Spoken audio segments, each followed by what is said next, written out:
Yes, police station. ആശുപത്രിയിൽ ലളിത വരുന്നു.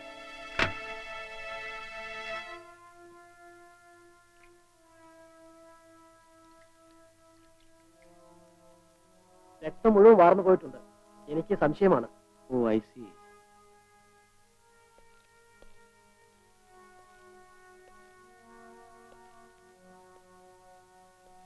വ്യക്തമായിട്ടാണോ സംസാരിക്കുന്നത്? അതെ സാർ.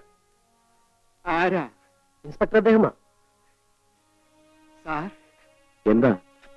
ഞാൻ ഇനി ജീവിക്കില്ല സാർ. നിങ്ങൾക്കൊന്നും സംഭവിക്കില്ല. ഞാൻ ഡോക്ടറോട് സംസാരിച്ചിട്ടാ വരുന്നത്. എനിക്ക് സാറിനോട് ഒറ്റയ്ക്ക് സംസാരിക്കണം. നിങ്ങൾ എല്ലാവരും പുറത്തു പോകും.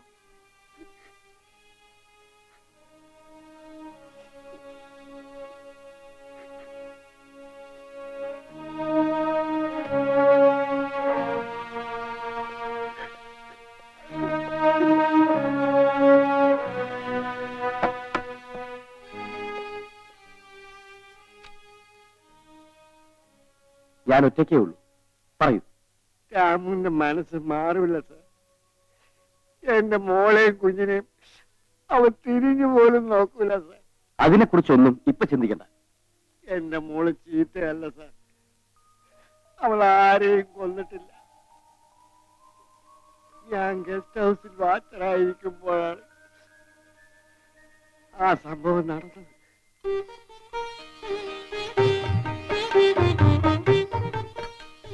അച്ഛൻ കുഞ്ഞിനെ തരൂ, അല്ലെങ്കിൽ അച്ഛന് ചൊവ്വേനേരം ഉണ്ണാൻ കഴിയില്ല. നീ പോടി അവിടെ നിന്ന്. നിന്നെ ഞാൻ ഇങ്ങനെയാ വളർത്തിയത്. അല്ലടാ മക്കളെ, പായസം ഒഴിക്കട്ടെ അച്ഛാ? ആദ്യം അങ്ങോട്ട് ഒഴിച്ചു കൊടുക്ക്. ഈ ആണ്ടിലെങ്കിലും ഒന്നിച്ച് ഓണം കൂടാനുള്ള ഭാഗ്യം ഉണ്ടായല്ലോ ഈശ്വര. ഞങ്ങൾ പട്ടാള ക്യാമ്പിൽ ഓണസദ്യ നടത്താറുണ്ട് അമ്മ. അതിനി എത്ര വലിയ സദ്യ ആണെങ്കിലും സ്വന്തം വീട്ടിൽ സദ്യ ഉണ്ണുന്നത് പോലെ വരാൻ പോണില്ല. അത് നേരാ. ഏടാ കൊച്ചു കള്ള, നീ അപ്പൂപ്പന്റെ ഇടയിൽ ഉപ്പൊഴിച്ച് കളഞ്ഞല്ലോടാ.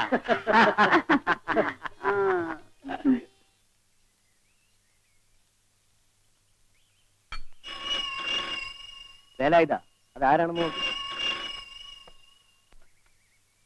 ഹലോ, അതെ ഗസ്റ്റ് ഹൗസാ. ഓ, തമ്പി അദ്ദേഹം ഉണ്ട്. ശല്യമായല്ലോ. വീട്ടിലും കമ്പനി ഓഫീസിലും സ്വൈര്യത കിട്ടാത്തത് കൊണ്ടാണ് ഈ കണക്കുകളൊന്നും നോക്കാൻ ഇങ്ങോട്ട് വന്നത്. ഇവിടെയും ആരും ഇരിക്കാൻ സമ്മതിക്കില്ല. ഓട്ടോമൊബൈൽസിന്നാ. ഹലോ, അതെ തമ്പിയാണ്.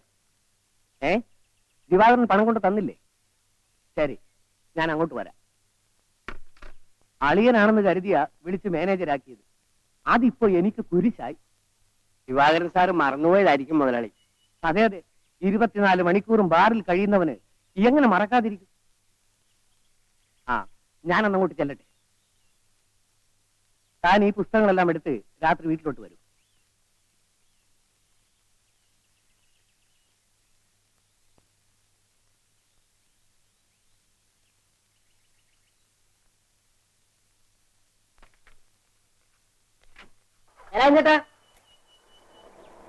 എന്താ ബാല? നിങ്ങളുടെ മരുമകനെ പട്ടാള ക്യാമ്പിൽ ടെലഗ്രാം വന്നിരിക്കുന്നു. വേഗം വീട്ടിലോട്ട് ചെല്ലാൻ. എന്റെ ഈശ്വര, നാട്ടിൽ വന്നിട്ട് 4 ദിവസം തയ്ച്ചു നിൽക്കാൻ പറ്റുന്നില്ലല്ലോ. ആ, നീ പൊയ്ക്കോ, ഞാൻ ഗസ്റ്റ് ഹൗസ് പൂട്ടിയിട്ട് വന്നേക്കാം.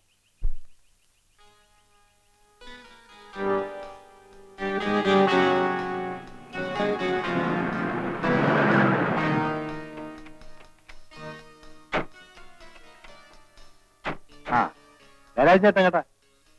വീട്ടിലൊന്ന് പോകേണ്ട അത്യാവശ്യമുണ്ട്. ആ, എന്നാലും താക്കോലിക്ക് നമ്മുടെ ഓഫീസിലേക്ക് ഒരു സ്റ്റെനോയെ കിട്ടിയിട്ടുണ്ട്.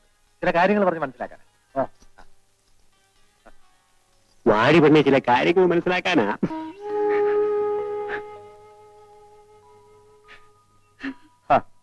നീ ഇങ്ങനെ കരഞ്ഞാലോ? എമർജൻസി ടെലഗ്രാം അല്ലേ വന്നത്? എനിക്ക് പോവാതിരിക്കാൻ പറ്റുമോ? മോനെ, അച്ഛൻ പോയിട്ട് വരട്ടെ.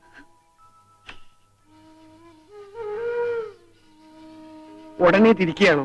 അതെ അമ്മാവ, ഇപ്പോഴേ പോയില്ലെങ്കിൽ ഗോഹട്ടി എക്സ്പ്രസ് കിട്ടില്ല. എത്തിയാൽ ഉടനെ എഴുത്തയക്കണം. എന്നാ വൈകണ്ട.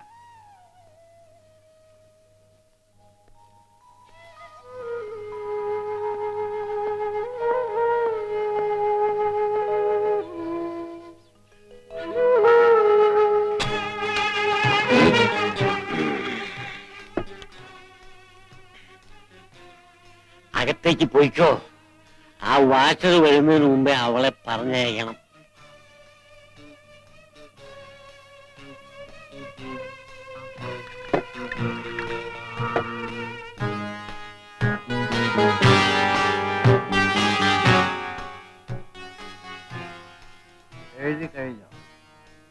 ജോലി കഴിഞ്ഞു സാർ.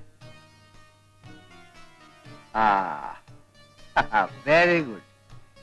ഇത് തന്നെയാണ് കമ്പനി സ്റ്റേറ്റ്മെന്റിന്റെ മോഡൽ. നേരെ ഇരട്ടി സാർ, എന്നെ കൊണ്ടുവിടണം. എന്താ ഇത്ര ധൃതി? നല്ലൊരു ജോലി കിട്ടിയതിന്റെ സന്തോഷമൊക്കെ വേണ്ടേ? എനിക്ക് ജോലി തന്നതിന് ഞാൻ എന്ന് നന്ദി ഉള്ളവളായിരിക്കും. ഈ നന്ദി പറഞ്ഞുകൊണ്ടൊന്നും കാര്യമില്ല. ഞാനൊരു പാവപ്പെട്ടവളാണ് സാർ.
രാത്രി പാടുപെട്ട് ഇങ്ങോട്ട് വന്നത്. താക്കോല് ഞാൻ വീട്ടിലെത്തി. അപ്പോഴത്തെ ധൃതിക്ക് ഞാൻ അലമാരകളൊന്നും കൂട്ടാതെയാണ് പോയത്. എല്ലാം ഞാൻ പൂട്ടിക്കോളാം. നിങ്ങൾ നടക്കും.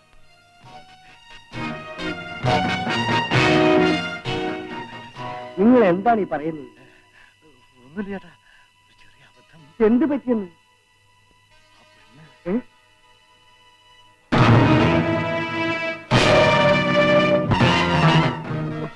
മഹാഭാവികളെ, നിങ്ങളെല്ലാം മനുഷ്യ ജന്മങ്ങളാണ്. അറിവില്ലാതെ ചെയ്തു പോയതാണ്. ചേട്ടൻ ആരോടും പറയരുത്. പറയരുതെന്നു? നിങ്ങൾ ചെയ്ത കൊലപാതകത്തിന് ഞാൻ ശവം ചുമക്കണോ? വേണ്ട, കാറിൽ എടുത്തിട്ട് ഞങ്ങൾ എവിടെയെങ്കിലും കൊണ്ടുപോയി കാണുന്നോളാം. ചേട്ടൻ ഞങ്ങൾ ചതിക്കാതിരുന്നാൽ മതി. ശവം കായലിട്ടിരിക്കുന്നു. അതെ മുതലാളി, ഇന്നലെ രാത്രിയിൽ കാറിൽ കൊണ്ടുപോയിട്ടതാ. എന്നിട്ട് ആ പെങ്കൊച്ചിനെ ഗസ്റ്റ് ഹൗസിൽ കൊണ്ടുവന്ന വിവരം എങ്ങനെയോ പോലീസ് അറിഞ്ഞിരിക്കുക. വേലായുധ, അവിടെ പോലീസ് വരികയാണെങ്കിൽ നീ നടന്നതെല്ലാം അതുപോലെ തന്നെ പറയണം. ദിവാകരൻ സാറ് അവന്റെ തന്തയായാലും എനിക്ക് പ്രശ്നമല്ല. ഞാൻ കമ്പനി വക ഗസ്റ്റ് ഹൗസ് ഉണ്ടാക്കിയിരിക്കുന്നത് പെമ്പിള്ളേരെ ബലാത്കാരം ചെയ്ത് കൊല്ലാനല്ല. തെറ്റ് ചെയ്തവൻ ശിക്ഷ അനുഭവിക്കണം. ഇപ്പോഴാണ് മുതലാളി എനിക്ക് ധൈര്യം വന്നത്. ഞാനും ഒരു പെണ്ണിന്റെ തന്തയാണ്. ഈ നീചന്മാര് ഇനി ആരോടും ഇത് ചെയ്യാതിരിക്കുന്ന കാര്യം ഞാൻ ഏറ്റു.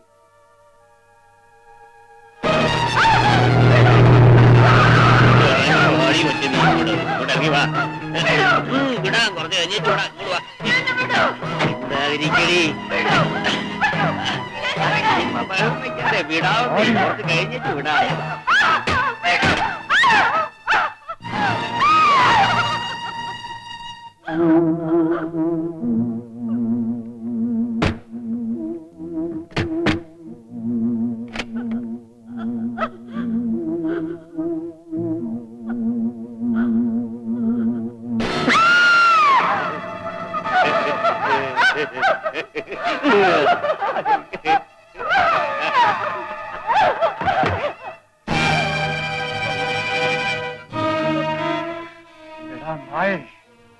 ഞങ്ങൾ ആ പെണ്ണിന്റെ ശവം കായലിൽ കൊണ്ടിറങ്ങി തെളിവില്ലാതാക്കി. എന്നിട്ടും താൻ പോലീസുകാരോട് കണ്ടതുപോലെ പറയാൻ പോവാണല്ലേ? ഞാൻ പറയുമടാ, നിന്നെയൊക്കെ തൂക്കുമരത്തി കയറ്റിയാലേ ഈ നാട്ടിലെ പെൺപിള്ളേർക്ക് ജീവിക്കാൻ പറ്റും. എന്നാലേ താൻ കണ്ടത് പറയാൻ പോകുന്ന കൂട്ടത്തിൽ ഇപ്പൊ കാണാൻ പോകുന്ന കൂടി ചേർത്ത് പറഞ്ഞേക്കും.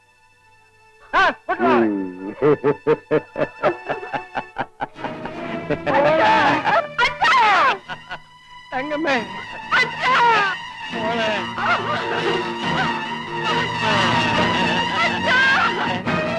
എടാ ദ്രോഹി, നീ എന്നെ വേണമെങ്കിൽ കൊന്നു, എന്റെ മോളെ വിടറ.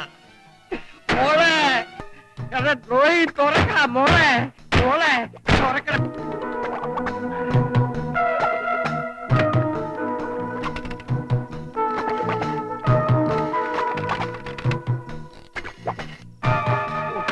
എന്റെ ദൈവമേ,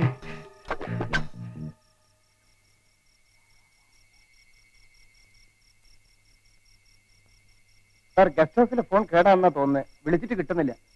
നാശം. ആട്ടെ, ദിവാകരന്റെ വല്ല വിവരമുണ്ടോ? ഇന്നലത്തെ ആ സംഭവത്തിന് ശേഷം ഇങ്ങോട്ട് വന്നിട്ടേ ഇല്ല. ഏതായാലും ഞാൻ ഗസ്റ്റ് ഹൗസ് വരെ ഒന്ന് പോയിട്ട് വരാം. അലമാറയിൽ നിന്ന് ആ തോക്കിങ്ങെടുക്കും. ഓ,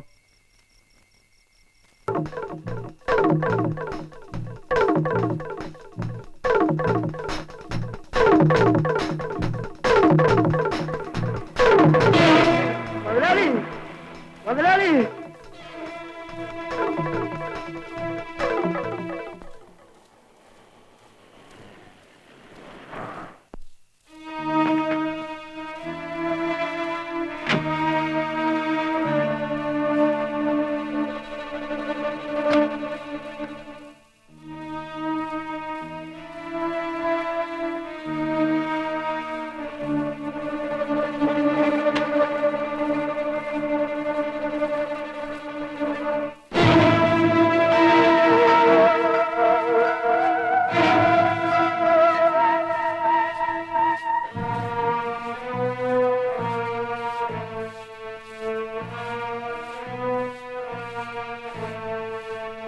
ദിവാകര, നീ മരിക്കണം. നീ ജീവിച്ചിരുന്ന പല പെണ്ണുങ്ങളും നശിക്കും. അത് പാടില്ല. നീ ഒരു പരമദ്രോഹിയാണ്. നിന്നെ പോലെയുള്ളവർക്ക് ഈ ലോകത്ത് ജീവിച്ചിരിക്കാൻ അർഹതയില്ല. നീ ഇപ്പൊ തന്നെ മരിക്കണം. മുതലാളി,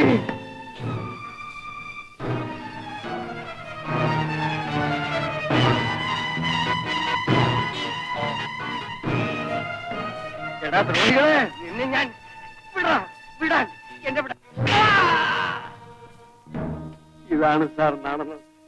എന്റെ കാഴ്ചയും പോയി. ദിവാകരന്റെ പണവും സ്വാധീനവും കൊണ്ട് എന്റെ മോളെ കൊലപ്പുള്ളിയാക്കുകയും ചെയ്തു. നാട്ടിലെത്തിയ രാമുവിന് എല്ലാവരും കൂടി ചേർന്ന് തെറ്റിദ്ധരിപ്പിച്ച് ഭ്രാന്തനാക്കി. എന്റെ കുടുംബം മണ്ണോട് മണ്ണായി. കരയാതിരിക്കും. ഞാൻ പോയാൽ എന്റെ മോളും കുഞ്ഞും തെരുവിലാണ്. എന്നെങ്കിലും രാമു മനുഷ്യനായി തിരിച്ചു വന്നാൽ അവന്റെ കയ്യിൽ എന്റെ മോളെയും കുഞ്ഞിനെയും.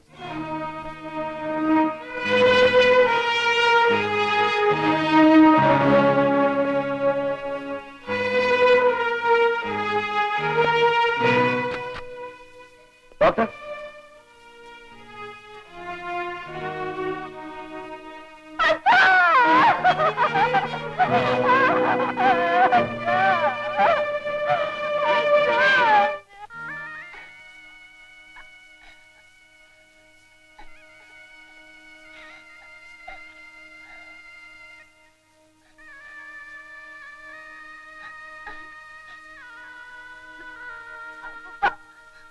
അപ്പൂപ്പ, എനിക്ക് മാപ്പ് തരണം. ഞാൻ ആ വീട്ടിലോട്ട് പോവില്ല. അനാഥാലയത്തിൽ പോവാ. അപ്പൂപ്പനോട് പറയാനാ ഞാൻ വന്നത്.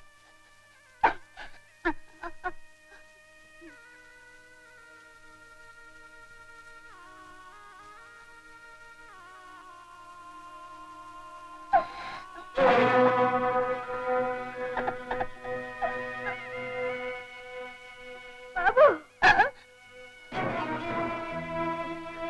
ബാബു,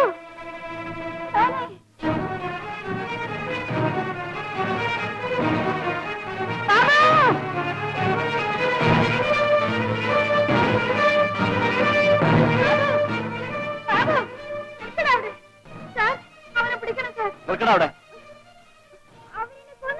എന്റെ അമ്മയല്ലേ അത്? അല്ല, ജോൽപ്പുള്ളിയാ. മോനെ, നീ എന്നെ വിട്ടു പോകല്ലേ.